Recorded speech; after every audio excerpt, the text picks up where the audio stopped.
correct, Eric? Yes. So without further ado either, I would like to hand over the mic to Carl to talk about open standards in BIM. That's our central mandate for Building Smart. These are some of the activities on our website that we have at the moment, and we are continuing to populate work groups out of both International Standards Organization work as well as the elements within the roadmap that Eric will talk to in a little while. We do have 184 members across the country right now, and we also have 3 affiliate groups in BC, Calgary, and Quebec.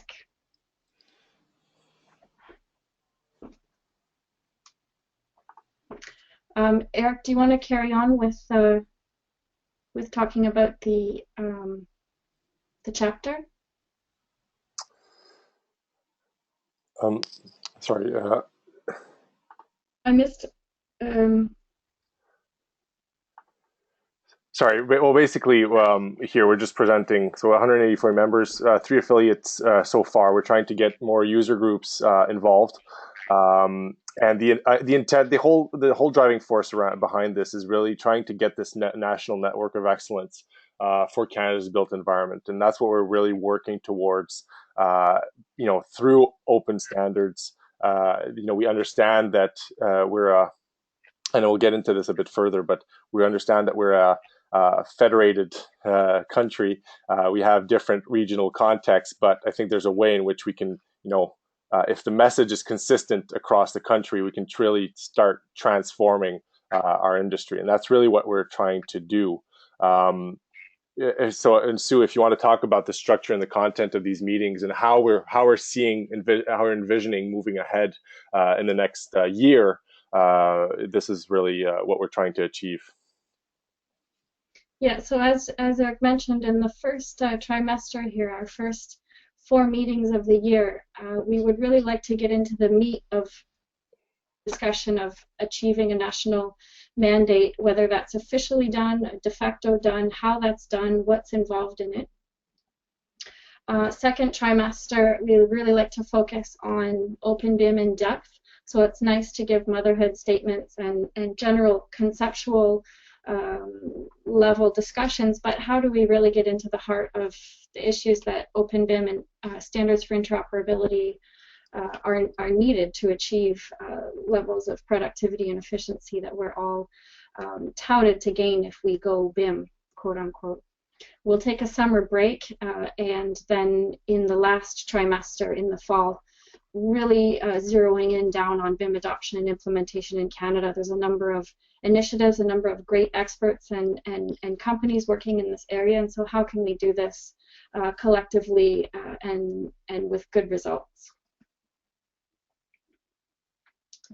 Do you want to jump ahead? I don't think. There we go. Right. So do you mind if I take control? Here, Carl, I'm gonna give you. You now have control, Carl. All right. Great. So let's talk about openBIM a little bit. So let's talk about the value of openBIM. So first, let's define what is openBIM exactly and how it is useful in practice. So openBIM is defined by buildingSMART as a universal approach to collaborative design, realization, and operation of building based on open standards and workflows. So that's the current definition that we use. So when we talk about openBIM, we always, very often we hear about IFC. So IFC is basically a file format that was developed to capture the geometries and non-graphical data for the built environment. So within an IFC file, you get all the properties, the quantities, the classification, attributes of objects, as well as the geometries themselves.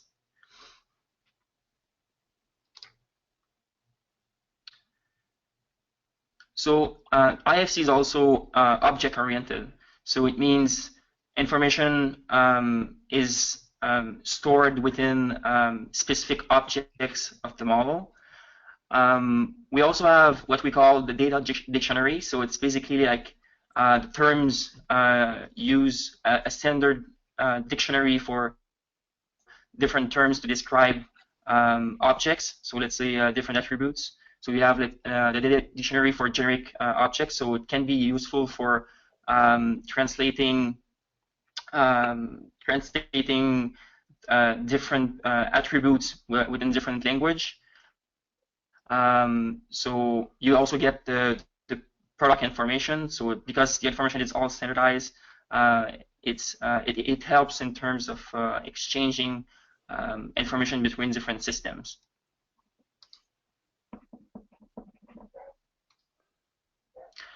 And there's, sorry about that.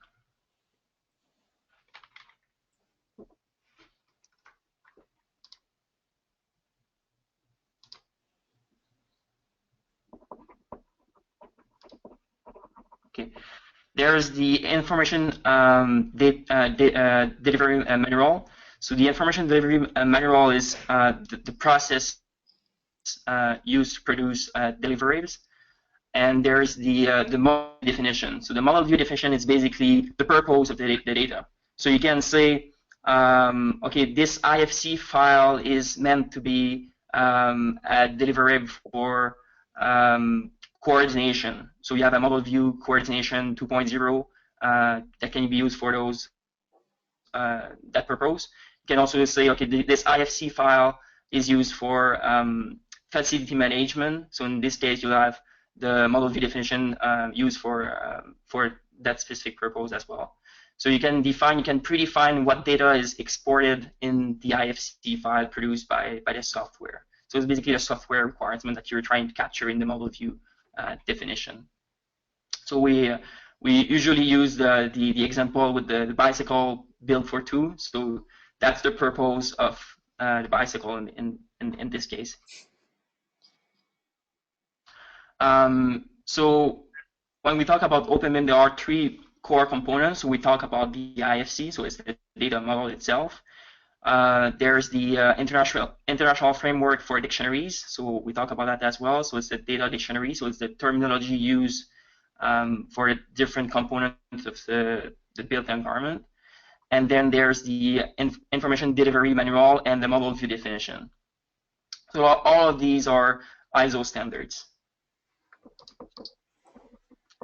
So how is it useful in practice? In the upcoming year, we will release 3 case studies. So those 3 case studies are for the Quebec City Airport. So the first one will be BCF for coordination, the use of the BCF file format that was developed by buildingSMART. The use of IFC and model view definition to support public tender, and the use of IFC to foster collaboration. So let's talk quickly about the first one.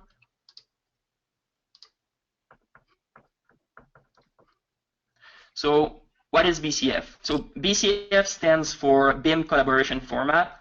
It's a standard and neutral file format used to exchange coordination information. So it basically creates a bridge between different software and different stakeholders on the project. So no matter if they're working with different softwares, BCF will allow collaborative coordination between those softwares. So the open file format structure allows to attach screenshots, comments, locations, and many other attributes used to identify parties involved in solving issues. So the current version of the BCF is 2.0, and it was released in November 2014. So BCF was used on the Quebec City Airport. So let's look at the numbers. After the BCF file format was deployed on the project, the time required to find and open model views required to fix issues was lowered down to 15 seconds instead of 2 minutes. So it's like an average. So we're talking about 88% faster access to information. After a BCF web-based issue tracking platform was deployed, the overall time required to track and manage issues was lowered down to 8 hours per month instead of 64 hours. So it's 9/10 of the management time saved. And using both the BCF and the collaborative platform for issue management allowed the project team to save an average of 88% of the time usually required to access and track issues. So there was an average of 100 issues open per month on this project, and we're talking about $57,000 in saving per year.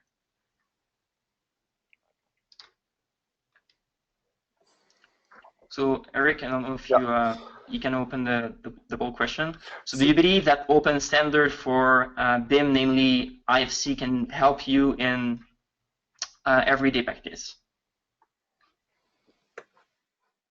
So if you want to, submit your answer, I'll close it in about 30 seconds.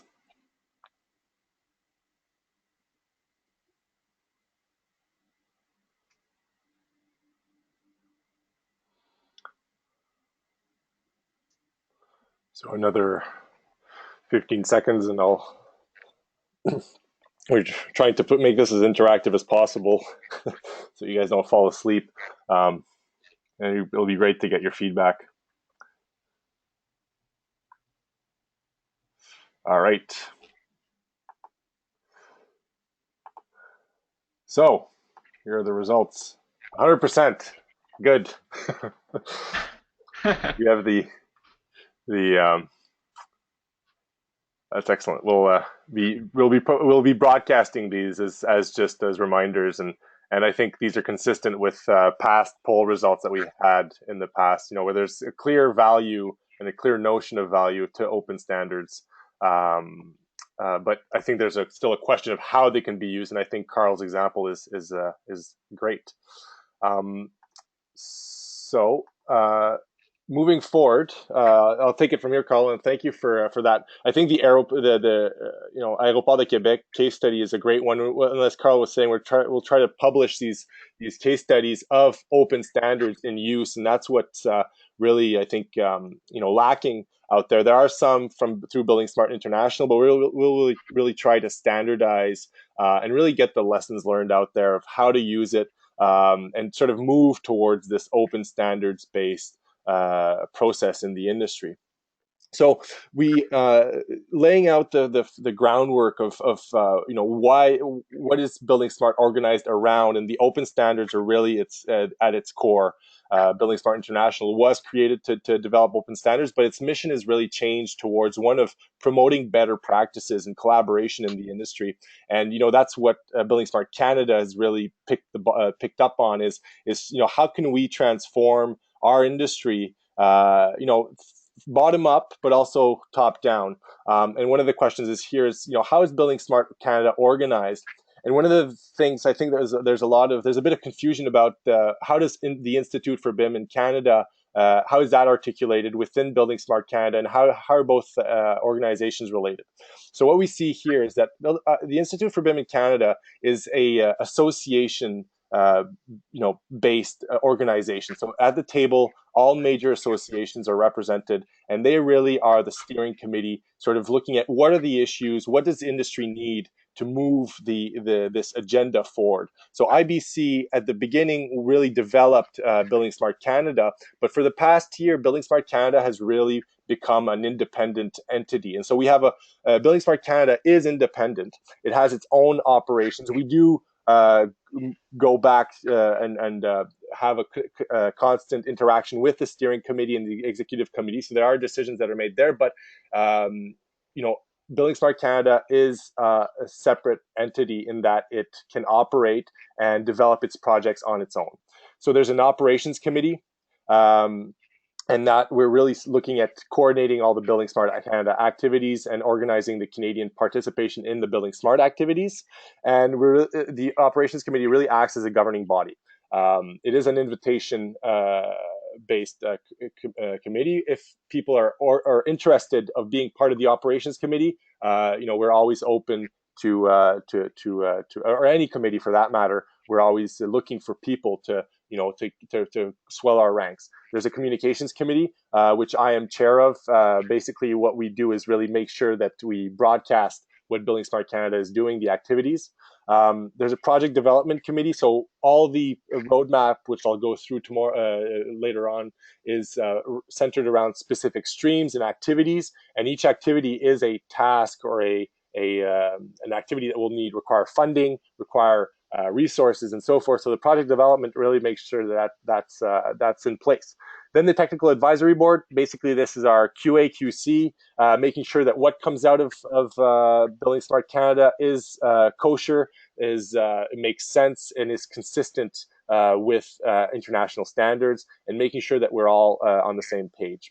And then there's a larger members community in which you are now part of, and we're very glad to have you online today, and hopefully moving forward get you involved in really putting your shoulder to the wheel and getting this whole mandate or pushing forward this agenda of transforming the industry.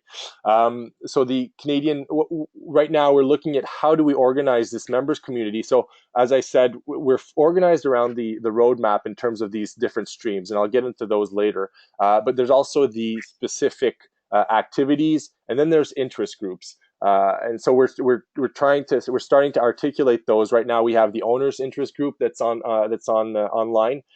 We have an education committee and an education interest group, basically, and then we're trying to swell the ranks there. Get that in touch with other education, BIM and education committees around across Canada. And then we have our affiliates, which I was speaking of a bit earlier, which are really regional, local groups that are that will meet monthly, bi-monthly, that discuss issues within a regional context. So Building Smart Canada, a bit of background. It was established in 2011. It was initiated and run by Institute for BIM in Canada. The idea was really to provide be present on the international level when the development of these open standards were coming to light. And so not be passive and just receive them, but really to be active, take an active part in their development. A bit about Institute for BIM in Canada, because it is a big part of Building Smart Canada. It was established in 2011 as a joint national committee, and as I was saying, so having all the major associations at the table was a really, really important thing, because you need representation across the board. So the objective is really to define collaborative approaches, develop and recommend terminology and best practices, and endorse and develop open BIM standards and the industry BIM education. And a lot of this has now been imparted to Building Smart as the sort of the project execution arm of IBC. If open standards are really core to Building Smart Canada and to our view of how the industry can transform to support this transformation, the roadmap to Lifecycle BIM that was published a year ago is really the roadmap. To how do we get there? So why the roadmap? The idea is there was a lot of discussion around BIM. There is a lot of discussion around BIM in Canada, but there's a sort of a sense of what next and how do we push this forward, and how do we push it forward in a consistent and coherent manner. So that was why did we develop the roadmap? What is it? I'll get into that, and how is it organized. So if you go on the website, you'll see that we did publish a statement of intent, basically explaining why did we develop this roadmap. And it was a call to action, and I think one that is being heard more and more. We work with provincial level bodies, municipal bodies, and federal level bodies, which are understanding that there's tremendous value in the construction industry, and there's a lot of potential, and there's a lot of wasted opportunity within the traditional ways to do things. And BIM is a way to unlock that. You can sort of draw the analogy or the parallel between BIM and the Trojan horse, where you get BIM as a way to start discussing and bringing to light our issues, but there's a way in which we can start transforming if we understand where the problem lies. So this call to action was really focused on developing 6 principles about how do we move forward as an industry, and how do we transform our practices. So, and this is where you'll see, this is where the roadmap streams come from. Now, I have to say that this roadmap wasn't developed in isolation. A lot of people were consulted when we developed it, And also we looked at international roadmaps. And so we looked at Australia, we looked at Singapore, we looked at the UK, we looked at the US, as looking at how did they define their road forward. And so this is sort of a distilled and I say augmented approach, because we found different areas of focus across these different roadmaps, but none of them were as comprehensive. And so to really, these 6 principles are really core. And so this is what the roadmap is, and I hope you've seen it. And if you haven't, it's on the website. You can download it, but really articulated around these 6 streams. So if we look at it, these 6 streams on the left-hand side, so we have engage, develop, educate, deploy, evaluate, and sustain. And I'll go through these in a bit in more depth on the next slides. One of the things is we understand that it's a transition and it's a process. So we're going from point A to point B. And how do we get there? And if you look across the top, these are traditional vocabulary around maturity modeling. So going from an ad hoc and isolated industry, an independently run industry, towards a unified and optimized. And of course, unified and optimized does not mean homogeneous. We're not looking for, it'll never happen where we'll have this singing kumbaya, everybody holding hands. It'll never happen. And you don't want that, because out of tensions and contradictions arises innovation. And so we don't want a groupthink, but we want something that where the processes and what's supporting that innovation has value and has good flow. So we're trying to remove this waste and make the industry actually perform better. If you look, we do have a timeline. This was tentative. We started in 2014. We're looking at 2017 as a key milestone with certain regards. So if you look in the roadmap where there's a lozenge diamond, a red diamond, these are activities that are slated for completion or at least good advancement in 2017. And we looked at 2020, 2020 plus. I think the horizon is still unknown, but within the next 5 years or 4 years now, I think a lot of these things can be completed. And of course, at the center, as I was saying, these activities are slated for 2017. And then you have the activities themselves, and this is where we're looking for people. And this is where we're going to be relying on the members community to start populating and being part of these activities and owning these activities. So I invite you to go and to look at the roadmap and see if there something that you really look at and that really calls to you, and do you feel like you want to get involved in pushing this forward across these different activities. So I'm going to go through this quickly because we're almost at the half hour. This meeting will be a bit longer because we're just trying to set all the groundwork. Next ones will probably be a bit more fluid as we get things going. But so the engage stream, it's really about communicating and fostering engagement.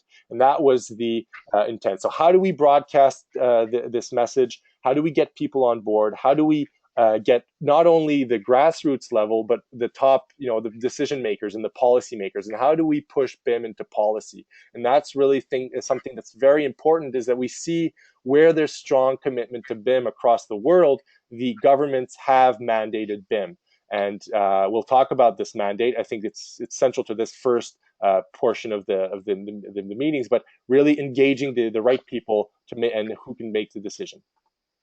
So in 2015, the Engage stream was supported by free membership and the Affiliates Initiative. In 2016, we're launching the monthly member meeting, and we're looking at developing a case study database as a quick reference guide for people trying to understand what the value of openBIM is and transforming the industry. The develop stream, this is where we're looking at really the activities that support the development of standards, guidelines, and really are the key to pushing this agenda forward. we're looking at what we did in 2015, so the Canadian Practice Manual for BIM, which is slated for completion early this year, and also acknowledging the release of the NBIM's US version 3. And we'll be talking about standards that, the national BIM standard is in the books and is something that we're looking at. And the question is, should we use NBIMs or not? Well, I think that's a valid discussion, and that's something that we'll be opening up. In 2016, we're really looking at developing a comprehensive national BIM strategy. This is, to us, is the next step, is really looking at where do we focus and what are our objectives and overall goals for this transformation. It's not just to do BIM, it's to support a low carbon industry, provide better value to owners and so forth. Educate, and to support all of this, of course, the roadmap, we have to educate the industry. We have to train the industry practitioners. We also have to make sure that this is being taught in school. So the educate stream, I think, is one that's a lot of effort has been put into. There is a BIM and education committee. Again, if you are interested in being part of that, drop us an email. So we're really looking at building a curriculum and what are the learning outcomes and what knowledge does our industry need to push this transition and start using open BIMs in practice. So in 2015, we established the BIM and Education Committee, and we conducted an environmental scan. And so if you go to the website, there's an environmental scan in the resources section where you can look at who's giving courses in BIM across Canada and who's doing what to educate. And this is really, I think, an important part, and we need to get it more and more into the curriculum. So this is where in 2016, we're looking at developing a BIM and education strategy. So how do we push this not only into the curriculum, but push this to industry in terms of training packages? We're developing a reference curriculum. So learning outcomes really focused around what do you need to know to support this transition, as I was saying. And we also have developed content for 2-day seminars. We started giving it in St. John's. We're looking to give it in Halifax, and we're looking to, basically a 2-day seminar where, getting started with BIM and what do you need to know and what are the foundational aspects of that. Deploy is once we've developed and educated, well, how do we get this and push this to industry? And one of the things is we understand that the collaboration and collaborative project delivery environments are central and are key to maximizing and really optimizing the building information modeling and optimizing the way we deliver projects. So to having the right people at the table at the right time, very, very important. So understanding stuff like integrated project delivery, looking at lean construction and design. So all of these are part of the roadmap and really sort of setting up the contracts and setting up the organizational aspects in a way that really supports this transition. In 2015, so we're promoting IBC's contract addendum. I think it's unique. There's not much out there in terms of, and IBC is a great IBC's contract addendum is a great tool, to start adding that contract language and looking at level of development and so forth. And we're looking at pushing for standardization of contract language. So CCDC is working on IPD contract, looking at how do we implement BIM in that and include BIM in that is important. 2 other streams. So evaluate. One of the things is consistent measurement is part of any transformation, and that's lean thinking. That's basic. When you're trying to change, you have to understand where you started from and where you're going, and you have to make sure that while you're going there, are you on track? So the evaluate stream is all about measurement, all about metrics, all about understanding the maturity. So one of the things is we're looking at in 2015. We've developed metrics and KPIs, and so there's some academic papers out there that we've produced around defining KPIs for the industry. The UK is doing it very well. The US is doing it very well. So there's lessons learned there. 2016, it's developing more and more of these metrics and getting them out there and understanding how do you measure this transformation? How do you measure the impact of BIM?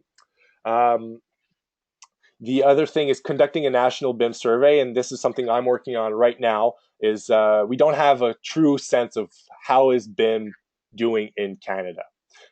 We have McGraw-Hill. According to McGraw-Hill, we're at 80% of adoption in Canada, which is completely crazy. So we have to really get a true sense of where we are at. And so this will be rolling out in the next couple of months. But and if you're interested in participating in that, drop me a line. We can we'll need beta testers and so forth. So really to put this together. The last stream is sustain. So we've put everything in place. We have the way forward, but how do we make sure that this effort stays relevant and it stays basically consistent? And one of the things, so looking at what are others doing and what are other guidelines being produced out across the world? Well, this really pushing at aligning our standards and guidelines with those that are internationals to stay current and stay relevant. In this sense, what we did in 2015. So BIM guidelines. So Susan, who started the meeting, she's heavily involved in the BIM Guides wiki, and that's a great tool if you want to go a quick look at all the guidelines that are out there. This is really part of it, understanding how are people talking about this and how are people developing this. So that's a great tool and a great resource. We're looking at developing in 2016, as Carol was talking about, case studies and just promoting the value of and the need for this transformation. So in terms of second question, poll, and leading into the national mandate, and this I'll let Sue take over here, but should government mandate the use of BIM in their projects? So we'd like to hear from you. I'll open it up for another 30 seconds.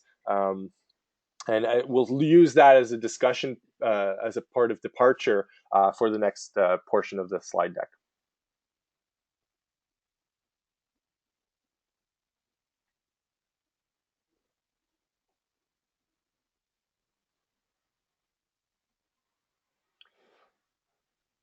So another 10 seconds.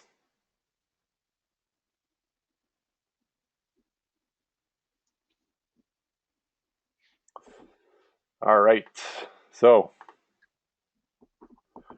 again, consistency. So I'll be interested to hear from the people that responded no. And again, we're really wanting to poll and understand what are the different thought processes and understand that. So when we'll open it up, I'd be very interested to understand what do we need to do and how do we how do we move forward? And if a government mandate isn't the way to go, what should we be doing? So Sue, I'm going to give you back control, and so you have access. You now can take over. Thanks, Eric. So that was a very good overview of the roadmap and where we're at with the different streams and activities there. If we are going to discuss reaching or moving towards a Canadian mandate, you just had a sense of the core of the roadmap, and that the roadmap is not for buildingSMART to do all of the pieces, but for a vision, leadership to be put in place that all of industry can take ownership of this roadmap or of pieces within it. That also launched into our affiliate program, understanding the different groups that are out there, how we can enable them and help support them to deliver on this unified led drive to get a mandate. So Eric, do you have the mics open for everyone? Not yet, and I will now open it up. I'll open up the floor. So how can I unmute everybody? I guess I have to do it. So you can continue. I'm going to unmute. I'm unmuting everybody. So and you can go ahead, Susan.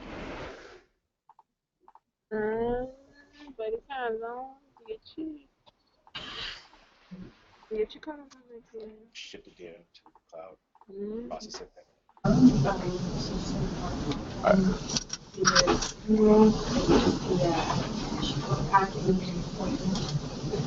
So Stu, do you want to? All right. Okay, we're going to post it. Okay, she said it was good that.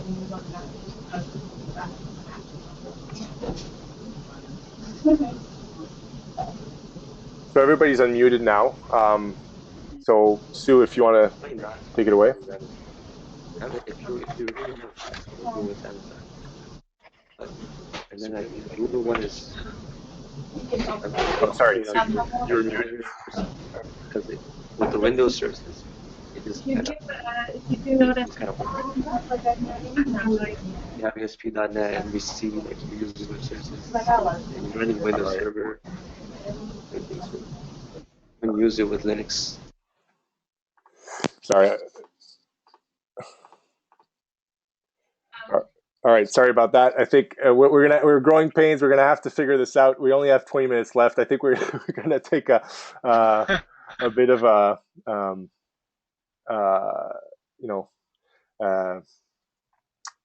we'll reconvene about that and opening it up to everybody. But I think, Sue, if you just want to go through this mandate and what it entails, and I think we'll end with that. And if there's any feedback, maybe it'll be just easier through we can open up either a shared document or so forth to move forward.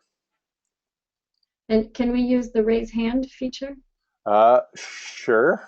Yeah, that's a good idea. I think maybe that would probably be a better idea. So we do have, actually, the raised hand does work. So I have Daniel Barbeau here who's raised a hand. And so I've unmuted you, Daniel. So do you have a question or a comment?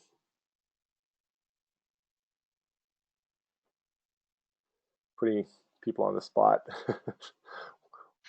Well, okay. We'll figure out how to move forward. Again, we're sorry. This is a first for everybody.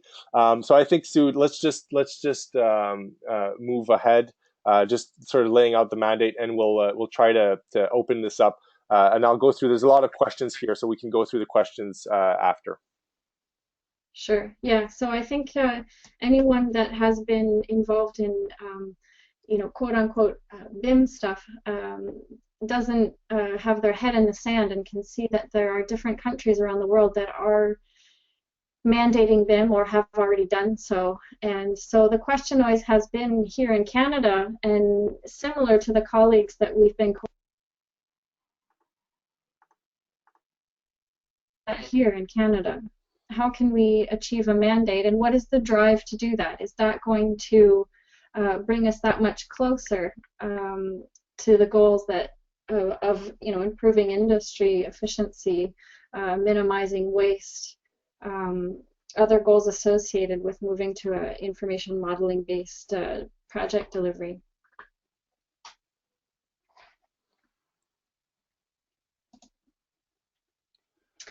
So around the world, there have been a number of initiatives.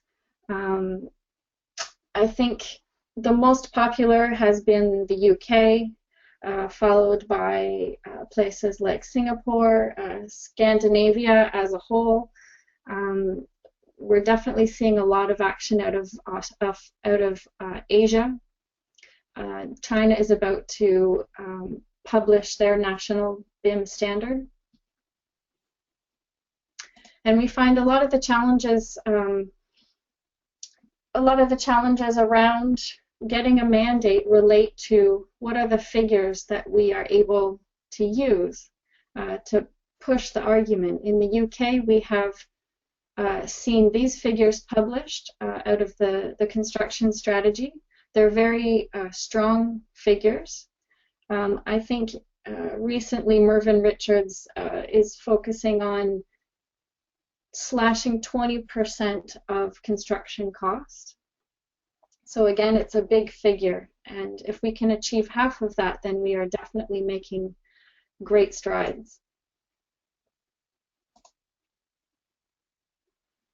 Again, around the world, and Eric mentioned the Bim Guards project, that there are a plethora of documents out there ranging from protocols to guidelines to addendums to contracts.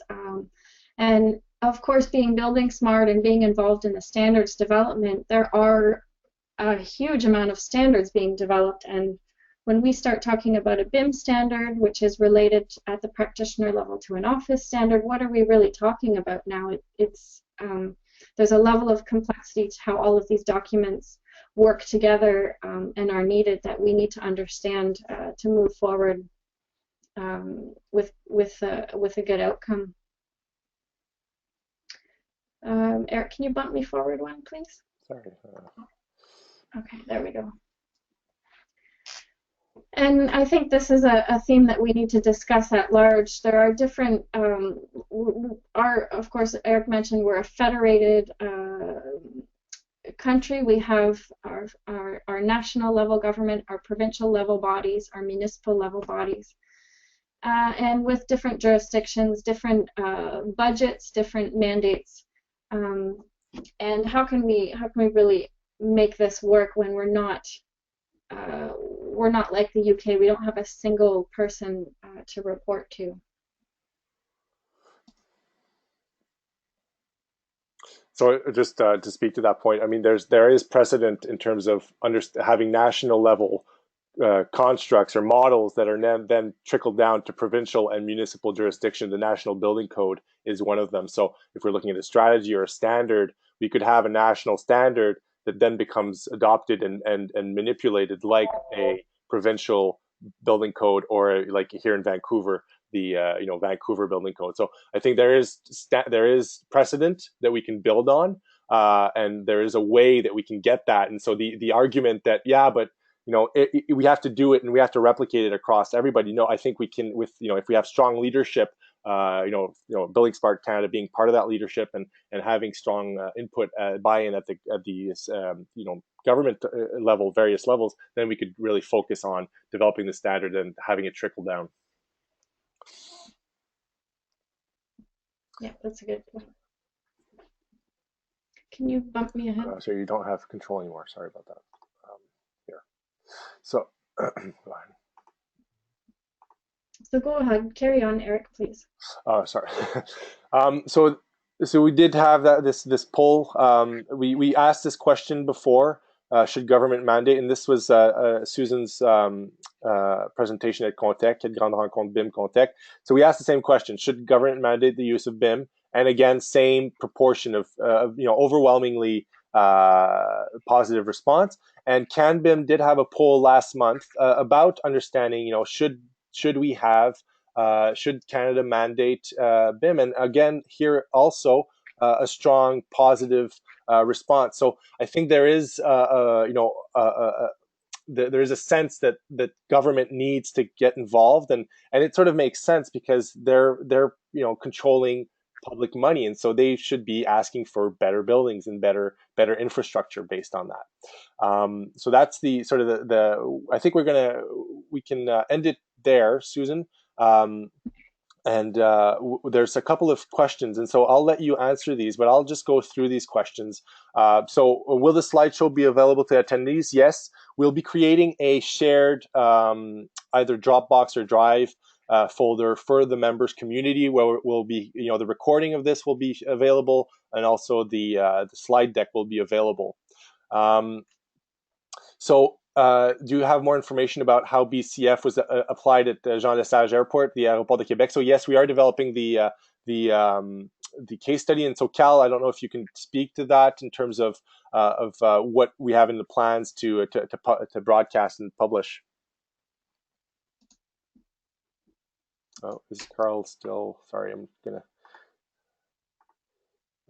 Cal, all right, you're unmuted, Carl. Canada website.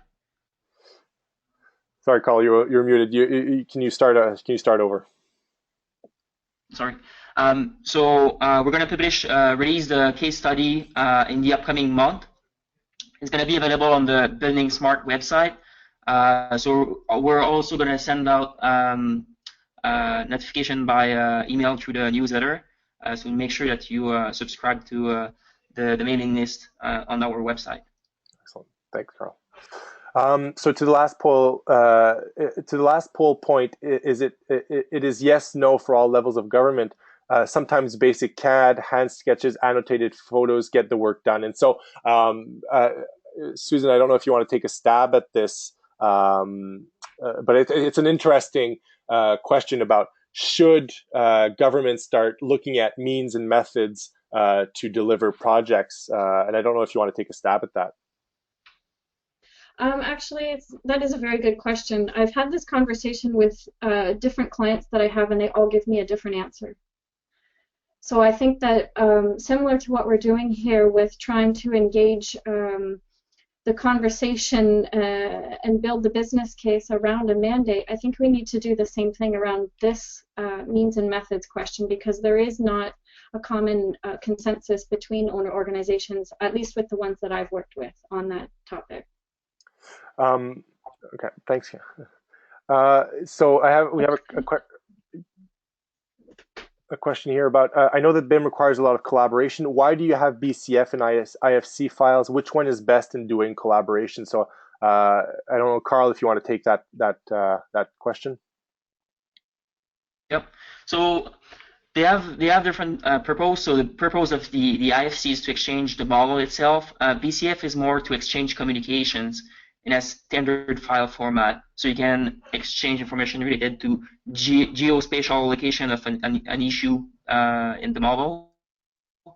You can also assign the issue to someone, exchange comments, exchange the disciplines that are involved into a specific issue. So it's more the communication channel itself, and the IFC is more the format of the 3D model itself. So yes, as we go forward, I mean, IFC and BCF and BSD, and these are elements of openBIM that are that's getting under the hood. I think what we need to, and what we're going to focus on is, in terms of publishing the value, is not really how it works, because you don't really doesn't really need to understand how it works. It's really like, understanding or why it works, but understanding that it does work, and how do you use it to the best of to the best of its potential. One of the things is that there's a lot of literature on IFC out there, and we can definitely share that literature with you if you're interested in understanding the mechanics of IFC and the schema and everything. That's definitely a possibility. So there's a question about, is there any plan in doing networking events like CanBIM? And in the same line, is there any plan to merge with CanBIM? I don't know, Susan, if you want to touch on that. And Carl, I know you can talk about the networking events like at a national level. So Sue, I'll start with you for, is there any plan to merge with CanBIM if you want to address that? Sure, yeah, I can address that. It actually is best addressed by the IBC steering committee. There has been ongoing coordination efforts trying to determine between IBC steering committee and CanBIM executive this aspect, and so those efforts have been going on for, I believe, a couple of years now. I think there are efforts at different levels of the organizations to make this happen, and whether we end up as a single entity or separate entities working collaboratively, the end result should, in theory, be the same. And I think we're all driving towards the same goal, so that should be fine, in my opinion. The first part of the question, can you remind me, Eric? So there was, is there any plan in doing networking events like CanBIM at the national level? So are we looking at the sort of BIM forum type events? Yeah, so buildingSMART Canada, as a chapter of buildingSMART International, has a relationship or a history in what's called the International User Group. And similar to what Eric and Carl have touched on with the case studies, is having that connection, that local connection with the end user on not only is the technology working, what are the challenges, what are the lessons learned, but also being able to pull in experts to support standards and best practices development. So that is the focus, the mandate of buildingSMART. We recognize that across the country we're very spread out, and so having regular online and virtual communications is absolutely necessary. And we're looking into, we see that CanBIM does very well with their events. We'd like to support continue to see, same with our affiliates, how best we can support existing efforts that are working well. That said, there is a need to meet face-to-face with our buildingSMART community. An annual event has been suggested, and we are actively looking for feedback on what the members see of value without being overloaded with too many events going on and being pulled in different directions. Yeah. Also, we're working very close with the local affiliates such as BIM Quebec. So we're working close with them to provide them sufficient information to organize like workshops by the end of the year so that they can educate the community about open standards. Thank you. So it's 5:02, and so right after this we have the Francophone community, and this is one of the things that I think BuildingSMART we're really striving is to get representation both in English and in French.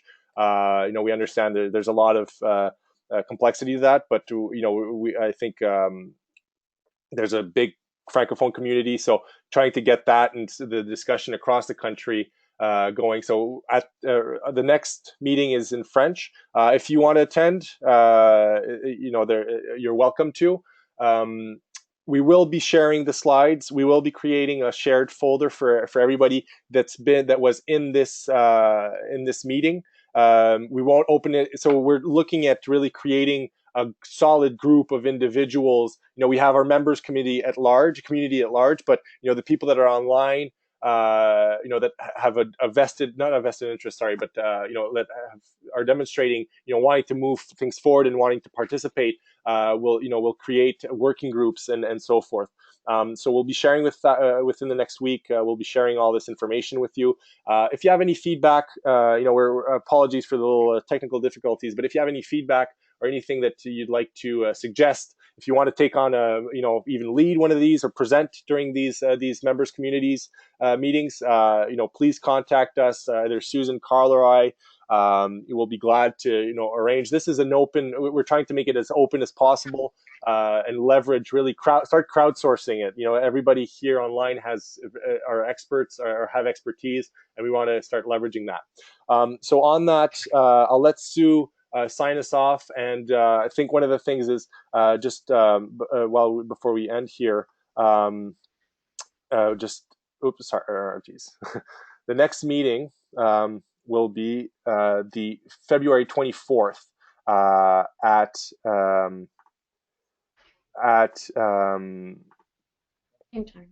noon, same time. So we'll be sending out in the next newsletter registration link. And we're going to, I think next time we're going to look in depth at other national mandates. What are other people doing around the world? So Sue, I'll let you final words, and we'll get everything. Yeah, well, thank you so much, Eric. You did a fabulous job presenting the roadmap today and the other aspects of the organization. I encourage everyone. We didn't work out our kinks with the speaking aspect. We will sort that out for the next time, because it is very important to us that half of our meeting be open discussion. So we will work through those details, and thanks for your patience as we treat you as the guinea pigs on our first meeting online. Thank you, everybody. Have a good day.